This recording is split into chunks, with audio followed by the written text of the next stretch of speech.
సుమన్ టీవీలో మీ business promotions కోసం ఈ కింది నెంబర్ను సంప్రదించగలరు.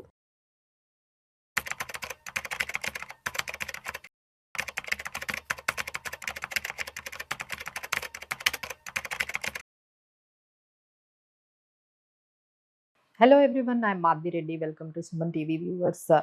సో ఎస్పెషల్లీ ఈ వీడియో అయితే మ్యూచువల్ ఫండ్స్లో ఇన్వెస్ట్ చేస్తూ ఉన్నప్పుడు చాలా మందికి డౌట్ వస్తుందండి. అంటే ఎస్ఐపీస్ మనం డైలీ పెట్టుకుంటే ఎక్కువ రిటర్న్స్ వస్తాయేమో, వీక్లీ పెట్టుకుంటే ఇంకా బెటర్ రిటర్న్స్ వస్తాయేమో, లేదు అంటే monthly. So which one is the best?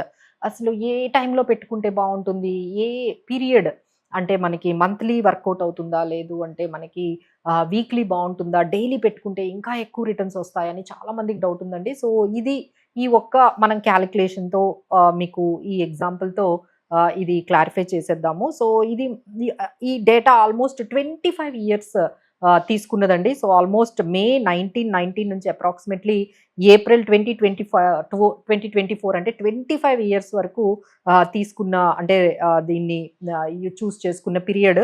ఇక్కడ ఇన్వెస్ట్మెంట్ పీరియడ్ మనం 25 ఇయర్స్, అలానే టోటల్ ఇన్వెస్ట్మెంట్ చూసుకుంటే 15 lakhs. అది మీరు డైలీ పెట్టినా, మంత్లీ పెట్టినా, వీక్లీ పెట్టుకున్నా మన టోటల్ ఇన్వెస్ట్మెంట్ చూసుకుంటే 15 lakhs ఉంది. పీరియడ్ ఏమో 25 ఇయర్స్ ఉంది. ఇది మనం ఓన్లీ నిఫ్టీ మనము తీసుకున్నాము. సో లెట్ స్టార్ట్ విత్ అండి, ఇప్పుడు ఎస్ఐపి రిటర్న్స్ కంపేర్ చేద్దాం. Okay, let start with monthly SIP చేశారు. సో మనం చెప్పాం కదండి, టోటల్ ఇన్వెస్ట్మెంట్ అయితే ఈ మంత్లీ ఎస్ఐపి ద్వారా పెట్టింది అన్నిటికీ కూడా 15 lakhs.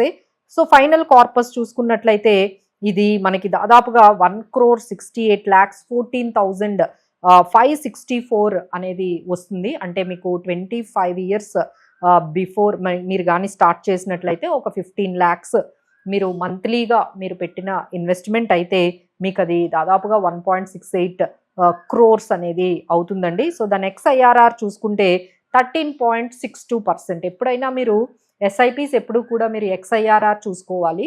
ఓన్లీ ఇయర్ అయితే మీరు చూసుకున్నట్లయితే సిఏజిఆర్ సరిపోతుంది. బట్ ఎక్స్ఐఆర్ఆర్ ఖచ్చితంగా మీరు కానీ ఇలా ఎస్ఐపి మోడ్లో వెళ్తే మాత్రం ఎక్స్ఐఆర్ఆర్ఏ దట్ ఈస్ ద బెస్ట్. మీకు రిటర్న్స్ క్యాలిక్యులేట్ చేసుకోవడానికి ఎక్స్ఐఆర్ఆర్ మాత్రమే యూజ్ చేయాలి. నెక్స్ట్ వీక్లీ ఎస్ఐపి చూద్దామండి. సో ఇలా వీక్లీ అంటే ఎవ్రీ మండే పెడుతూ ఉన్నారు. ఎవ్రీ వీక్ మండే మీరు ఇన్వెస్ట్ చేసుకునే అలవాటు ఉంది. సో అలా 15 lakhs మీరు పెట్టారు.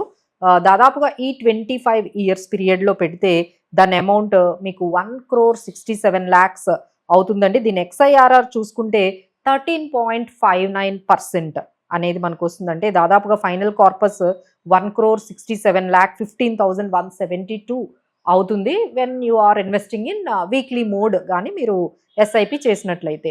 ఆ తర్వాత డైలీ చూద్దామండి. చాలా మంది ఏమనుకుంటారంటే డైలీ పెడితే ఇంకా మంచి రిటర్న్స్ వస్తాయి అని అనుకుంటూ ఉంటారు.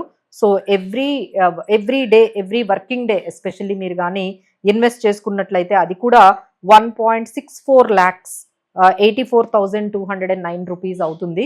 అంటే దీని ఎక్స్ఐఆర్ఆర్ కూడా 13.44%. అంటే మనం ఇప్పుడు ఎక్స్ఐఆర్ఆర్ చూసుకుందాము. మంత్లీ పెట్టుకుంటే మనకి 13.62% వచ్చింది, వీక్లీ పెట్టుకుంటే 13.59% వచ్చింది, అండ్ డైలీ పెట్టుకుంటే 13.44% వచ్చింది. సో పెద్ద డిఫరెన్స్ అయితే ఎక్కువ ఎక్కడ కనిపించలేదండి.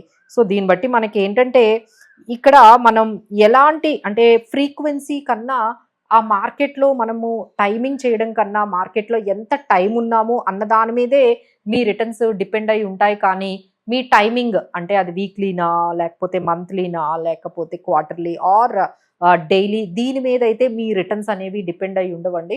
Only on the basis of how much time, మనం ఎంత టైం మార్కెట్లో ఉన్నామన్న దాని మీదే రిటర్న్స్ అనేవి మనకి ఎక్కువగా కనిపిస్తాయి. But nowadays we are seeing lot of redemptions are happening. చాలా కంటిన్యూస్గా రిడమ్షన్స్ జరుగుతూ ఉన్నాయి. అలానే మనకి ఎస్ఐపీస్ కూడా దాదాపుగా 100% ఎస్ఐపీస్లో కూడా మనకి స్టాపేజ్ రేషియో ఉంది. ఎందుకంటే లాస్ట్ 2 years నుంచి మార్కెట్స్లో రిటర్న్స్ అనేవి రావడం లేదు. మార్కెట్స్ ఆ 24,000 దగ్గరే లాస్ట్ 2 years నుంచి అక్కడే మార్కెట్స్ స్టక్ అయిపోయాయి. కాబట్టి చాలా మంది మార్కెట్స్లోకి వస్తూ ఉన్నారు, బట్ వెళ్ళిపోతున్న వాళ్ళు కూడా అంతే మంది ఉన్నారండి. సో ఇలాంటి టైంలో బెటర్ ఏంటంటే, అంటే ఎక్కువగా మనం చూసుకుంటే డైరెక్ట్ ప్లాన్స్లో ఉన్న వాళ్ళు అయితేనే ఇంకా ఎక్కువ ఎగ్జిట్ అయిపోతూ ఉన్నారు మార్కెట్స్లో. ఎవరైతే కొంచెం అడ్వైజర్ ద్వారా లేకపోతే మాలాంటి ఫైనాన్షియల్ అనలిస్టులు కానీ ఫైనాన్షియల్ ఎక్స్పర్ట్స్ ద్వారా కానీ కొంచెం ఇన్వెస్ట్మెంట్స్ చేసే వాళ్ళనైతే మేము హ్యాండ్ హోల్డ్ చేయగలుగుతూ ఉన్నామండి.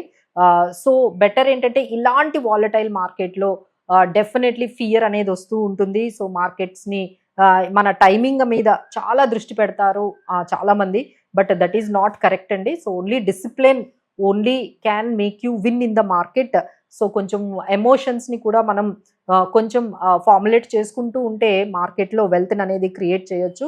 సో ఓన్గా చేసుకోవడం వల్ల ఏమవుతుందంటే మన ఓన్ డెసిషన్స్తో ఒకసారి మనము ఇలా వీక్లీ పెడదామా, మంత్లీ పెడదామా, లేకపోతే డైలీ అయితే బెటర్ అయ్యే ఛాన్సెస్ ఉంటాయి. లేదు ఈక్విటీ మార్కెట్స్ కన్నా మళ్ళీ గోల్డ్ కన్నా మళ్ళీ రియల్ ఎస్టేట్కి మించి అసలు ఎఫ్డి, ఇట్లా అన్ని ఇన్వెస్ట్మెంట్స్లో మీరు ఇలా ఒకదాని నుంచి ఒకటి టెస్ట్ చేసుకుంటూ ఎక్స్పెరిమెంట్స్ చేసుకుంటూ మీకు ఎంతో ఇంపార్టెంట్ అయిన ఈ కాంపౌండింగ్ యావరేజింగ్ కాస్ట్ అనేది మిస్ అయిపోతూ ఉన్నారండి.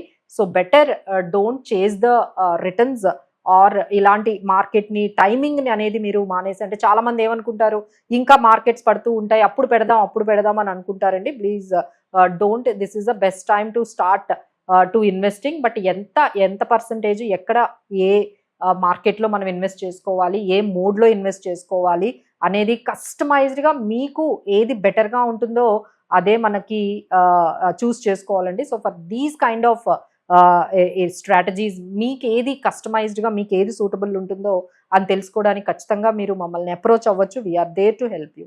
Thank you for watching.